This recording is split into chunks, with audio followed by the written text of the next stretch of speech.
جای برای شنیدن و شنیده شدن. رادیو مهر، ارمغان امید و آینده.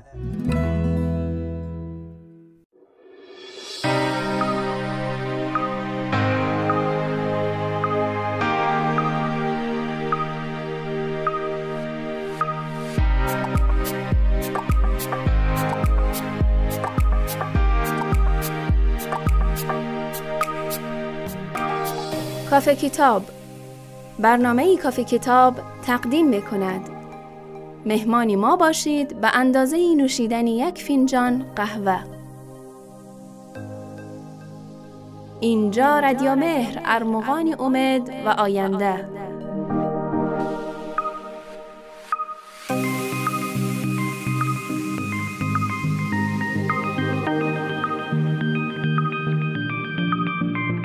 با برنامه کافه کتاب گشت میزنیم در دنیای کتاب‌ها، رمان‌های جذاب و آثار ارزشمندی نویسندگان دنیا و باری دیگر لذتی دانستن را تجربه می‌کنیم.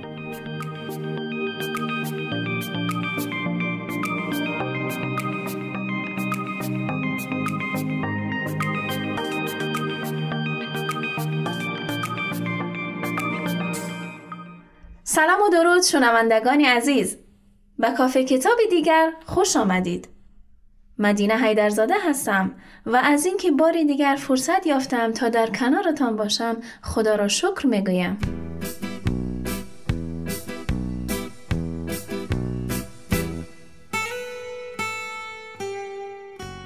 امیدوارم لحظه هایتان خوش و خرم باشد. همراهی ما باشید تا آشنا شویم با یک رمان جذاب و خواندنی دیگر.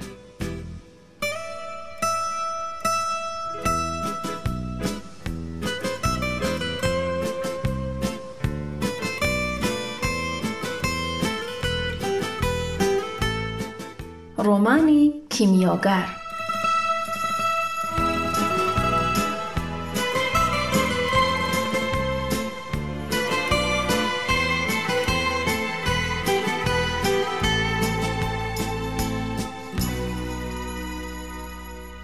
رمان کیمیاگر اثر پائولو کوئلو، نویسنده مشهوری برزیلی است.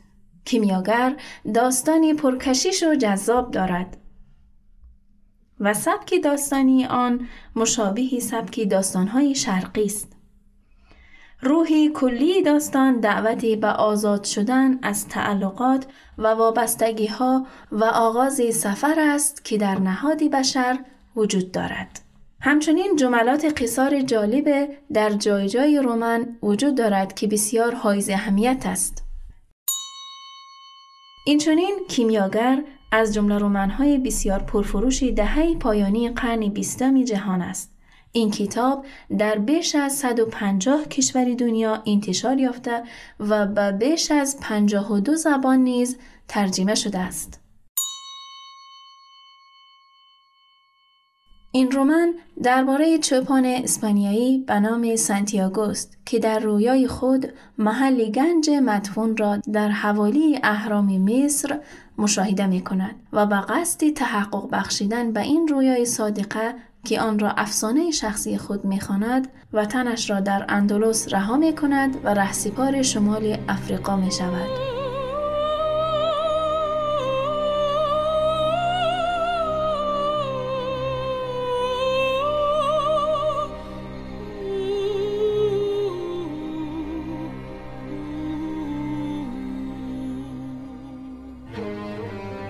در این سفری پرخطر با مردی که خود را ملک صدق یا همان پادشاه سالم می‌داند و همچنین یک کیمیاگر آشنا می شود و دل به فاطمه دختر صحرا می دهد.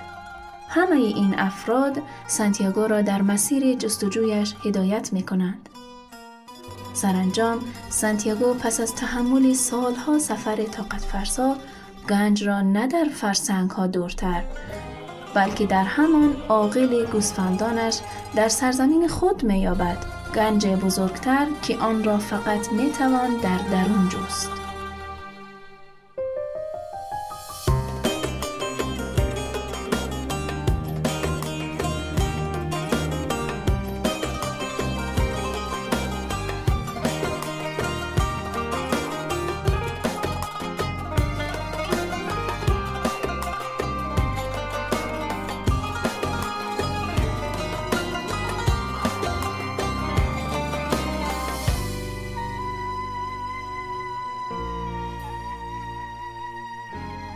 پائولو کوئلو درباره این کتاب میگوید: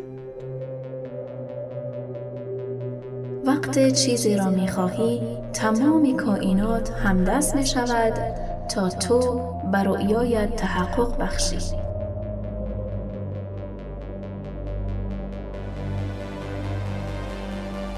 دوستان و همراهان عزیز برنامه، برای بار اول خواندن این رمان بسیار جذاب است.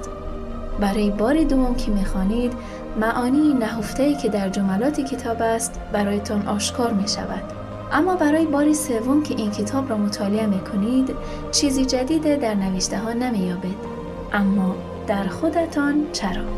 مثل اینکه همه ما کیمیاگر زندگی خودمان هستیم.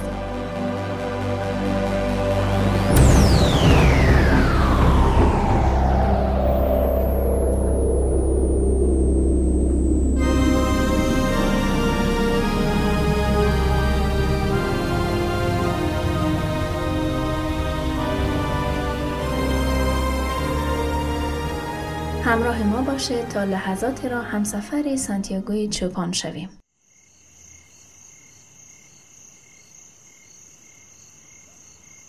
زمین را با خرقه اش پوشاند و دراز کشید. به جای بالشت از کتاب استفاده کرد که خواندنش را تمام کرده بود. پیش از خواب به خودش یادآوری کرد که باید شروع به خواندن کتاب‌های کلانتر و پرورق‌تری کند، چرا که هم خواندنشان بیشتر طول می کشید و هم به هنگام شب بالشت‌های راحت‌تری بودند. وقت بیدار شد، هوا هنوز تاریک بود. به بالا نگریست و ستارگان را دید که از میان سقف نیمه ویران می درخشیدند. فکر کرد دلم می خواهد کمی دیگر بخوابم. همان رویای هفته پیش را دیده بود و دوباره پیش از به پایان رسیدنش بیدار شده بود. برخاست. سپس چوب دستیش را برداشت و شروع کرد به بیدار کردن گوسفندانی که هنوز خفته بودند. متوجه شده بود که همزمان با بیدار شدن خودش بیشتری آن جانورها هم بیدار می شوند. گویا نیروی مرموزی بود که زندگی او را با زندگی آن گوسفندان که 2 سال بود زمین را در جستجوی غذا و آب در می نوردیدند پیوند می داد. نجوا کنان با خود گفت: آنها به من عادت کردند و ساعات و حالات مرا خوب می شناسند. لحظه‌ای تأمل کرد و اندیشید شاید برعکس باشد. این منم که خودم را به وقت و حال گله‌ام عادت دادم. چند میش هم بودند که کم بیشتر طول می کشید تا بیدار شوند. جوان با چوب دستیش هر یکشان را بیدار کرد و هر یک را به نام خواند. همیشه مطمئن بود که گوسفندان می توانند سخنهایش را بفهمند. به همین خاطر گاه عادت داشت بخش‌های جالب کتاب را برایشان بخواند یا درباره تنهایی و شادی یک چوپان در دشت صحبت کند و یا آخرین خبرها را از شهرهای پشت سر گذاشته برایشان تعریف کند. اما از 2 روزی پیش موضوع صحبتش فقط یک چیز بود: یک دختری جوان، دختری بازرگانی که در شهر میزیست که تا 4 روز دیگر به آن میرسید. تنها یک بار به آن شهر رفته بود، سالی گذشته.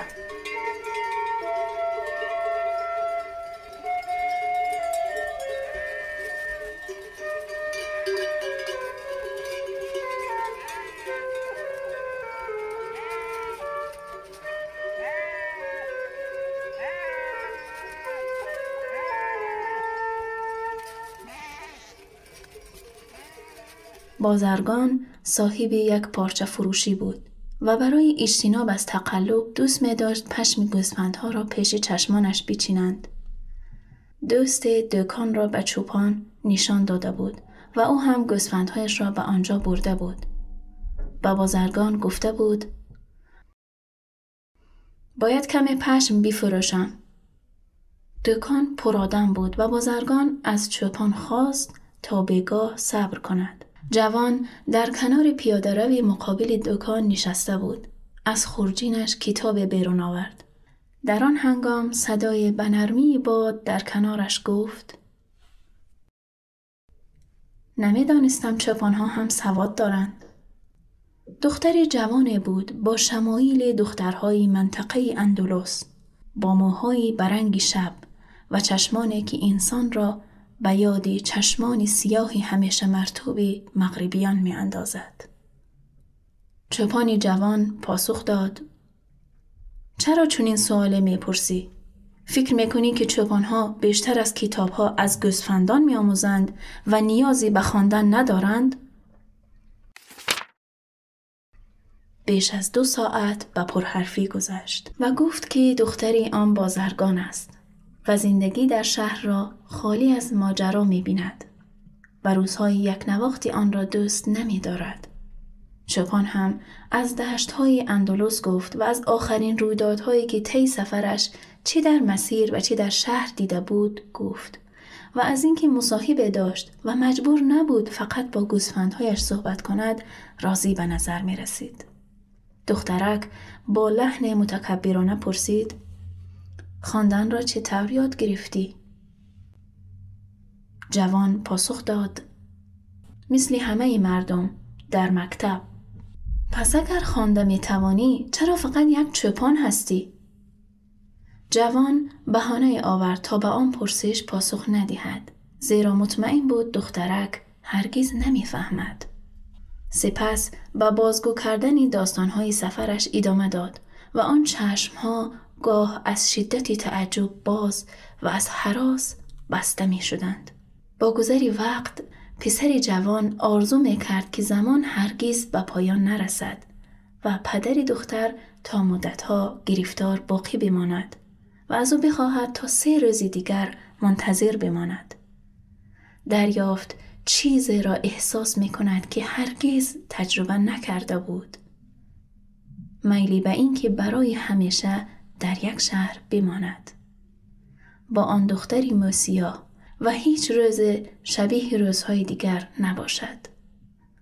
اما سرانجام بازرگان آمد و از او خواست پشم 4 گوسفند را بچیند. سپس مبلغی را که میبایست پرداخت و از او خواست سالی بعد دوباره به آنجا برگردد. اینک فقط 4 روز مانده بود تا دوباره به همان شهر برسد. همزمان هم هیجان زده بود و هم مردد. شاید دخترک او را از یاد برده باشد، چون چوپانهای زیاد برای فروختن پشم به آن شهر می رفتند. به گوسفندهایش گفت: مهم نیست، من هم دخترهای دیگری را در شهرهای دیگر می شناسم. اما در ژرفای دلش می دانست مهم است. و چوپانها نیز همچون دریانوردها و خرده فروشهای دورگرد شهر را می شناسند که در آن کسی می زید که می تواند کاری کند که شادی تنها سفر کردن در جهان را از یاد ببرد.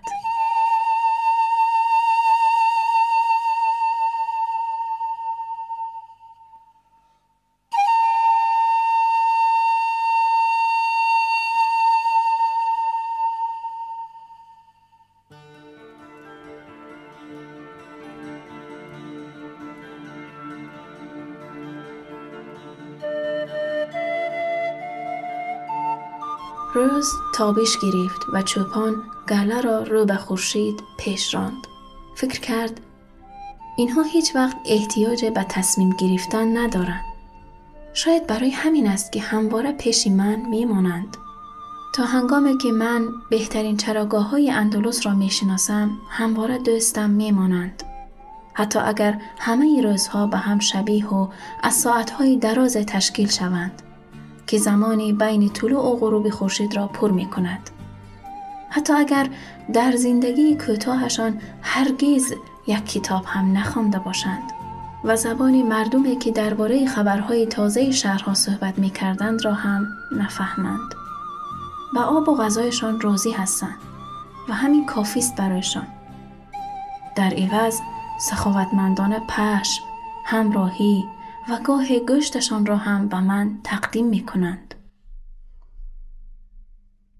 در ادامه جوان اندیشید اگر امروز به هیولای تبدیل شوم و تصمیم بگیرم یکی یکی آنها را سر ببرم، تنها هنگام موضوع را میفهمند که تمام گله رو به نابودی باشد، چون به من اعتماد کردند و اعتمادی به غرایزشان را از یاد برده اند.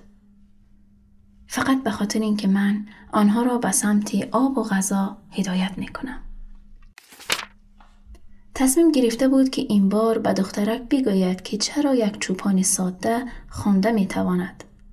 اینکه تا 16 سالگی در مدرسه الهیات درس خوانده بود. پدر و مادرش میخواستند او کشیش و مایه افتخار آن خانواده روستایی شود. چرا که آنها مانند گوسفندان فقط برای آب و غذا کار میکردند. لاتین، اسپانیایی و الهیات خوانده بود، اما از کودکی رویای شناختن جهان را در سر داشت و این برایش بسیار مهمتر از شناختن گناهان انسانها بود. او باور داشت که باید خدا را در سفر بشناسد. یک روز بیگاه که برای دیدن خانواده‌اش رفته بود، جرأت کرده بود و به پدرش گفته بود که دوست ندارد کشیش شود. میخواست سفر کند. پدرش گفت: پسرم، مردم تمام دنیا از این دهکده گذشتند، در جستجوی چیزهای تازه می آیند، اما همان آدم ها باقی می مانند. تا بالای تپه می روند تا دژ را ببینند و در می یابند که گذشته بهتر از اکنون بوده است. موهای روشن یا چهره های تیره دارند، اما به مردم دهکده ما شبیهند. پسر جوان بین کلام پدر در آمد و گفت: اما من دژهای سرزمین‌های آنها را نمی‌شناسم. پدر ادامه داد: این آدم‌ها وقت با دشت‌ها و زن‌های ما مواجه می‌شوند می‌گویند دوست دارند برای همیشه همینجا زندگی کنند.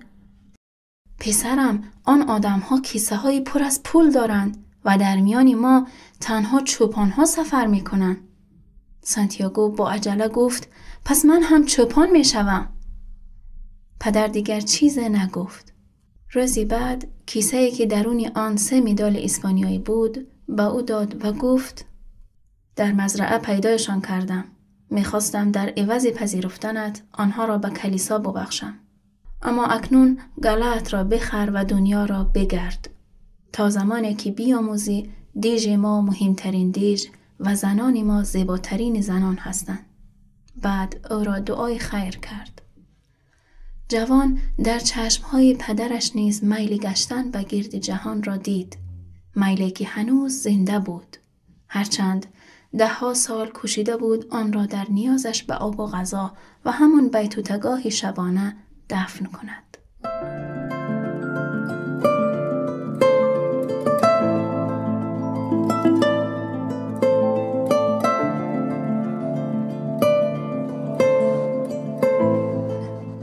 همراهان و کتاب دوستان عزیز، از اینکه تا اینجای برنامه در کنار ما بودید کمال قدردانی و سپاس را داریم.